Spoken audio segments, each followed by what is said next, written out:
layan kusu tidak mengurangi sapa ba'duhum sebagian mereka antara istri, suami dan pelayan, ajra ba'din pada pahalanya sebagian yang lain, syai'an pada sesuatu, maksudnya sedikit pun sebagian mereka tidak mengurangi pahalanya sebagian yang lain. Artinya seandainya infak itu berupa diberi pahala 1000, katakanlah begitu, bukan berarti kemudian 1000 ini dibagi untuk 3 orang itu, bukan, melainkan istri dapat pahala 1000 karena dia yang memberikan, mensodakohkan makanan tersebut. Suami ya dapat pahala 1000 karena makanan itu hasil kerjanya dia. Pelayan pun juga dapat pahala 1000 karena dia yang masak. Seperti itu. Nah, di sini menunjukkan bahwa bagi seorang istri boleh untuk menyodakohkan makanan yang ada di rumahnya kepada orang lain, ya, tanpa izin suami maupun dengan izin suami, dengan syarat tidak menjadikan kerusakan. Contohnya adalah tidak menyebabkan penghuni rumahnya kemudian kekurangan makanan. Nah, ini boleh. Dan semua orang ini masing-masing dapat pahala yang sempurna dari sedekah tersebut, karena masing-masing punya peran di dalam sedekah tersebut. Ya, bahkan seandainya kemudian ini ada pihak lain yang juga berperan juga, misalkan anaknya disuruh untuk mengirimkan sedekah tersebut, maka yang mengirimkannya juga dapat pahala. Artinya dari sebuah sedekah, semua orang yang terlibat di dalam sedekah tersebut itu mendapatkan pahala dari sedekah tersebut dengan pahala yang sempurna, ya, seperti itu. Baik istrinya, suaminya, pelayannya, atau mungkin ketika ngirim nyuruh anaknya, gitu, semua juga dapat pahala tanpa mengurangi pahalanya orang yang lain.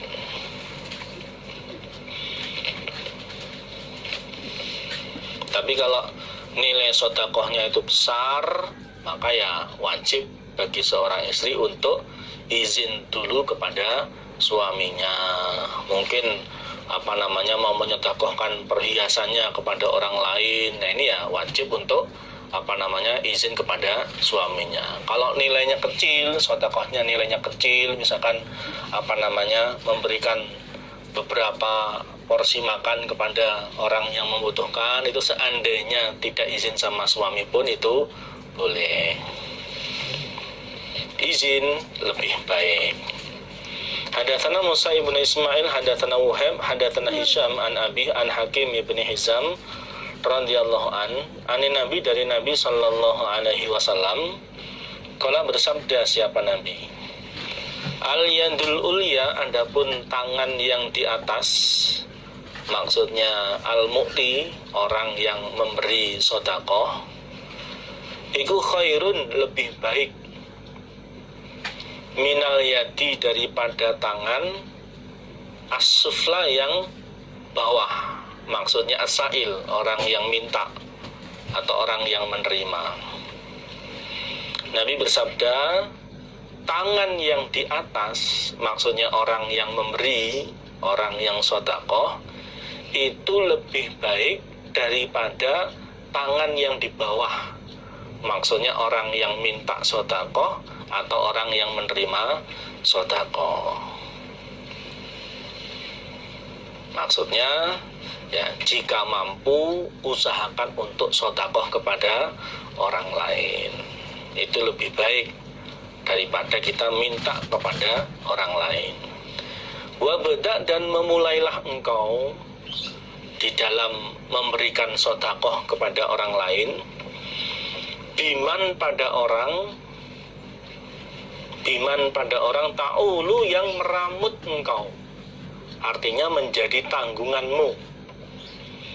Dan di dalam memberikan sedekah, mulailah pada orang yang kamu ramut, mulailah pada orang yang menjadi tanggunganmu.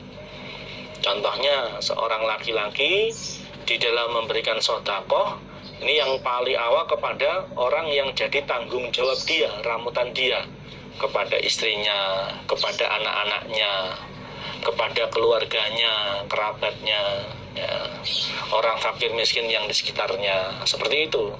Prioritasnya dirinya dulu, baru kemudian orang yang dia ramut, ya, istrinya, anaknya, kerabatnya, fakir miskin yang ada di sekitarnya. Karena tidak baik apabila dia sedekah kepada orang yang jauh, tapi ternyata orang yang jadi ramutannya malah kekurangan. Ini di dalam memberikan sedekah itu ada prioritas yang didahulukan. Wa khairu shadaqati, dan sebaik-baiknya sedekah iku an dhuhrihinan, dalam keadaan kaya. Dan sebaik-baiknya sedekah itu dalam keadaan kaya. Maksudnya kebutuhannya sudah tercukupi. Ketika kebutuhan dia pribadi dan orang-orang yang jadi tanggungannya sudah cukup, barulah kemudian sedekah pada yang lain. Ya. Bukan kemudian sedekah pada yang sana-sana, justru malah keluarganya kekurangan. Tidak seperti itu. Waman, dan barang siapa yasta'fif, yang berusaha terjaga dia, maksudnya tidak minta-minta kepada orang lain, yu'ifahu, maka akan menjaga hu padanya, yu'ifahu, maka akan menjaga hu padanya siapa? Allahu, Allah. Barang siapa yang berusaha untuk terjaga, berusaha untuk tidak minta-minta pada orang lain, padahal sesungguhnya seandainya dia minta itu ya pantas, maka Allah akan menjaga dia. Allah akan membuat dia bisa untuk tidak minta-minta kepada orang lain. Ya.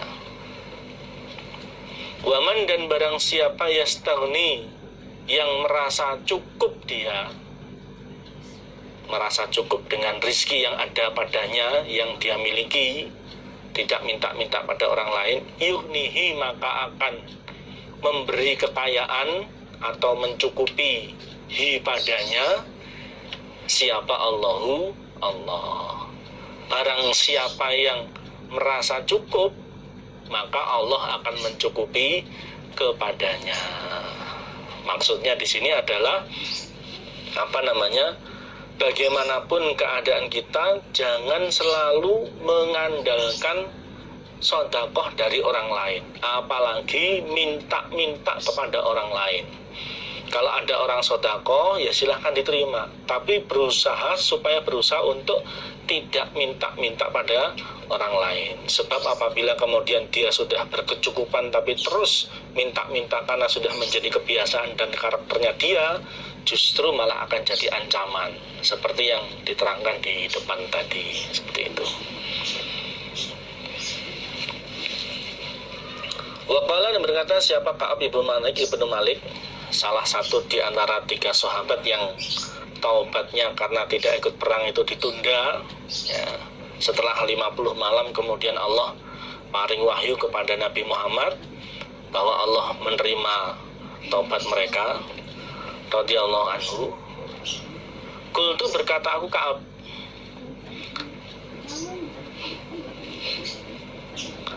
ya Rasulullah, wahai Rasulullah, inna min taubati, sesungguhnya dari taubatku, an khali'a, bahwa mencabut aku, maksudnya menyerahkan aku, min mali, dari hartaku, sodakotan, sebagai sodakoh, ilallahi, kepada Allah, wa ila rasulihi, dan kepada utusannya Allah sallallahu alaihi wasallam. Setelah Allah memberitahu kepada Nabi Muhammad bahwa Allah menerima tobatnya 3 orang itu, Ka'ab bin Malik, Murarah bin Rabi, Hilal bin Umayyah, Lalu Ka'ab berkata kepada Nabi, wahai Nabi, termasuk bagian dari tobatku, penyesalanku kepada Allah, yaitu aku menyerahkan seluruh hartaku menjadi sedekah untuk Allah Rasul, diserahkan ke sabilillah. Kalau bersabda siapa Nabi? Oh ya, jangan semua toh hartamu kamu sedekahkan. Amsik, menahanlah engkau, maksudnya tidak disedekahkan, alaika atas engkau, ba'du malika pada sebagian hartamu, pada sebagian hartamu. Fahuwa, maka adapun menahan sebagian harta, tidak semuanya yang disedekahkan, iku khairun, lebih baik laka bagimu, daripada kamu sedekahkan semua sehingga tidak punya harta, sehingga kekurangan, dan akhirnya kemudian minta-minta pada orang lain.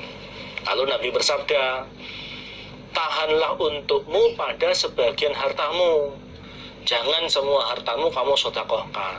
Artinya permohonannya Ka'ab bin Malik untuk mensedekahkan hartanya ke sabilillah sebagai bentuk bagian tobatnya Ka'ab kepada Allah Rasul itu diterima oleh Nabi. Ya, tapi Nabi menyarankan untuk tidak semua hartanya yang disedekahkan. Ada sebagian yang tetap ditahan. Sebab menahan sebagian harta itu lebih baik bagimu daripada semua hartamu kamu sedekahkan, akhirnya nggak punya harta, akhirnya kemudian minta-minta kepada orang lain. Ya. Qultu, berkata aku Ka'ab, fa ini, maka sesungguhnya aku, iku umsiku, menahan aku, sahmi, pada bagianku, bagian dari harta jarahan, harta ghanimah, alladzi yang bi Khaybar, di daerah Khaybar. Lalu aku berkata, kalau begitu aku menahan bagianku yang ada di Khaybar. Kalau begitu Nabi, hartaku yang tetap aku pertahankan, tidak aku sedekahkan adalah kebunku yang ada di Khaybar, yang merupakan bagianku dari harta jarahan. Adapun yang lain semuanya aku sedekahkan untuk sabilillah. Seperti itu. Ini juga membuktikan bahwa jangan sampai kita menyedekahkan semua harta kita yang menyebabkan kemudian kita malah minta-minta kepada orang lain. Ya, seperti itu. Secara umum sedekah harta kepada orang lain itu ada batasannya. Contohnya bab wasiat. Bab wasiat itu ada batasannya, yaitu sepertiga, maksimal sepertiga dari harta. Tidak boleh lebih dari sepertiga. Secara umum begitu.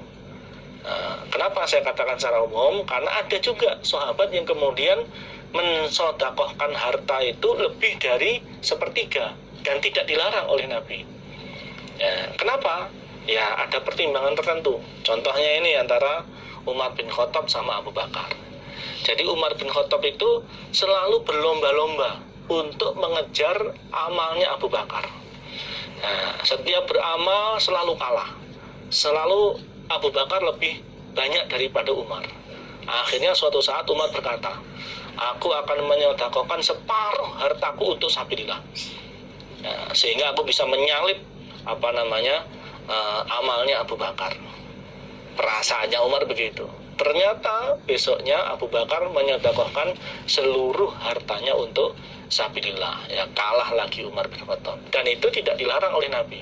Artinya bahwa khusus untuk orang-orang tertentu yang sekiranya sedekah lebih dari sepertiga itu tidak menjadikan madharat baginya, termasuk tidak menjadikan madharat bagi keimanannya, itu tidak dilarang oleh Nabi.